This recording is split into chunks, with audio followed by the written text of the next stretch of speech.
طبي یوټیوب چینل قدرمنو لیدونکو او لیدونکو سلامونه او نیکې هیلې مې ومنئ. یو ځل بیا نن په ټکر باندې راغلي یاستو د پروان ولایت د کاپیسا ولایت سرحد ته، چې دلته یو ډېر لوی باغ دی چې د ګلبهار باغ په نامه باندې یادېږي.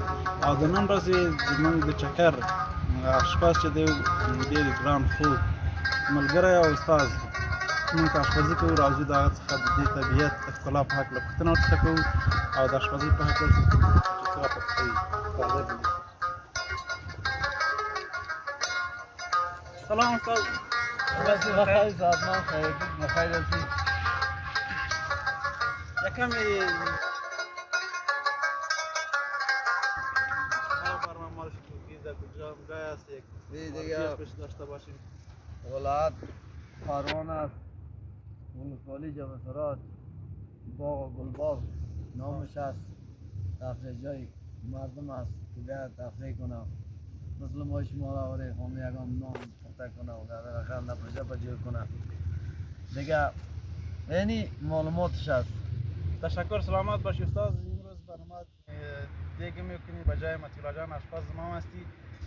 میخوام که کمی درباره دیگه برنامه معلومات بدی که چی برنامه پخته میکنی. دیگه قدر دیگه شوربا میکنه، شوربا شمالی دیگه برنج همسرش مندازیم دیگه. اینا همراه پیاز و مرچ و سیر و رومی.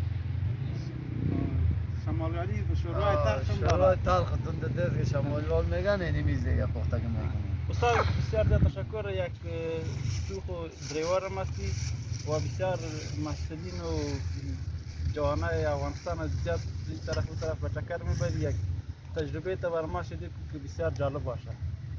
دیگه از نگاه چی؟ از نگاه دلیوری یا نگاه آشپزی یا نگاه چی هونه؟ هر کدام که بر بسیار جالب باشه امور بر ما شده. جالبیش اینیست که بهتر کار ما دیگه کدام کار نیست که جا تا سوری که برابر میگه که بریم فلان جای با ما خیلی خوش میشم که میگم بریم سرحد ما خوش هستم دیگه. تشکر، سلامت باشی. این بچه ایت است؟ این بچه کم از ولی بسیار مقبول است. خدا بر بخیر سلامت باشی، آرام باشی، بخیر باشی. ډیره مننه چې تاسو موږ سره یاستئ او د افغان منظرې یوټیوب چینل لیدونکي یاستئ. موږ سره اوسېږئ د طبیعت